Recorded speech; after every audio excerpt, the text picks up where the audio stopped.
I thought I might have been already used to this, looking at the camera and talking to myself, but apparently not. Hey! So, as you can tell, this is a much better video quality compared to... Okay, I'm too close to the camera. This is a much better video quality compared to my previous vlogs, because I figured if I'm gonna do this, I'm gonna do it right. Well, not that using your phone to record is wrong, but I'm gonna try to make it as good as possible.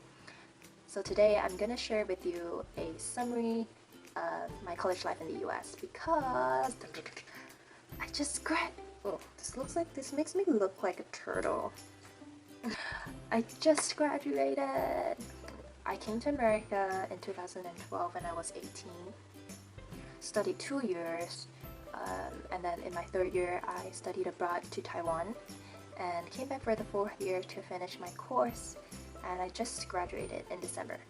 So first of all, I'm going to talk about my situation before I came to America and how it has changed me and improved me in different ways, especially my English. So before I came to United States, I used to speak mostly Mandarin. I learned English, but I didn't speak it often at all. I was surrounded by a lot of Mandarin speaking friends, and I speak Mandarin to my family as well.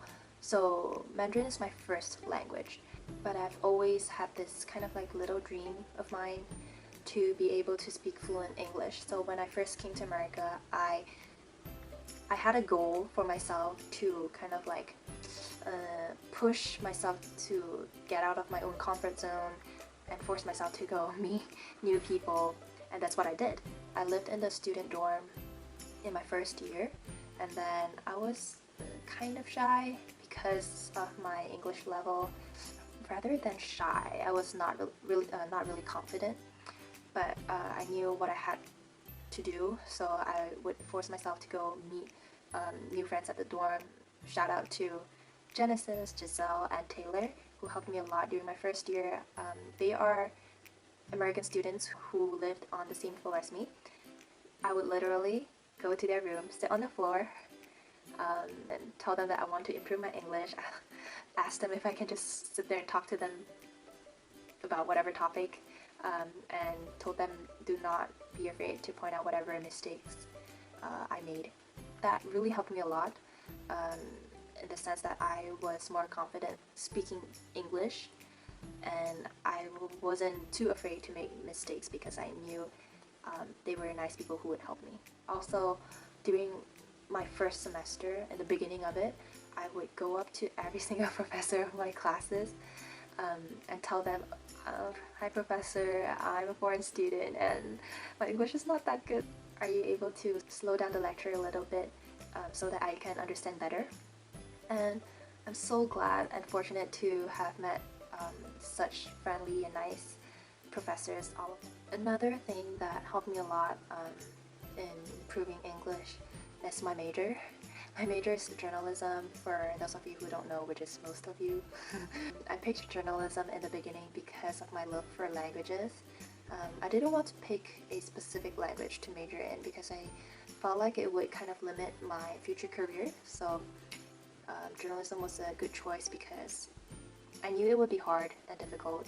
Well, hard and difficult are synonyms, but I knew it would be difficult. But then I also knew that I had to do it in order to improve my English because I had to write a lot. If you ask if given a second chance, if I would change my major, I actually don't know. But I would say I don't regret taking journalism as my major because it really helped improve my English in general. I think the reason I'm able to learn or imitate the American accent fairly quickly is because, like I said earlier, I used to watch a lot of American shows and cartoons growing up. Plus, I didn't speak that much English in Malaysia, so my English accent wasn't really formed until I came to America, when I started speaking proper English. I can change it back to Malaysian English, but it's kind of awkward for me. Until now, whenever someone asks me how I learned my English or improved it so quickly, I would tell them the same thing. Like, you have to set a goal for yourself and kind of like push yourself out there and not stay in your own comfort zone. So throughout my 4 or 5 years of life in the United States, there are a couple questions that people love asking me. So whenever I introduce myself as a Malaysian or someone from Malaysia, if it's an English speaking person, he or she would be really surprised and answer, "What? You're from Malaysia? Your English is perfect." And then if it's a Chinese friend, whether from England, China, or Taiwan, they would be really surprised as well. 马来西亚人说中文说得这么好哦。And then I would have to go through the whole explanation process again. Oh, and there's another thing about race. So people would be really confused. They would usually ask, "So are you Chinese, Malay?" And then I would be like, okay.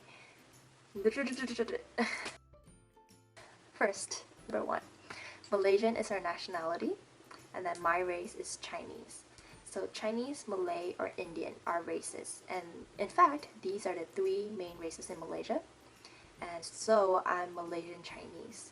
And in Malaysia, we learn 3 main languages, which are Malay, Chinese, and English. So even though I wasn't able to speak as fluently, but I've already developed a basic in English. So yeah, that is my US college life story. If you have any questions regarding my study abroad experience or just general questions that you might want to ask me, feel free to leave a comment below. Thanks for watching, and I'll see you guys next time. Bye!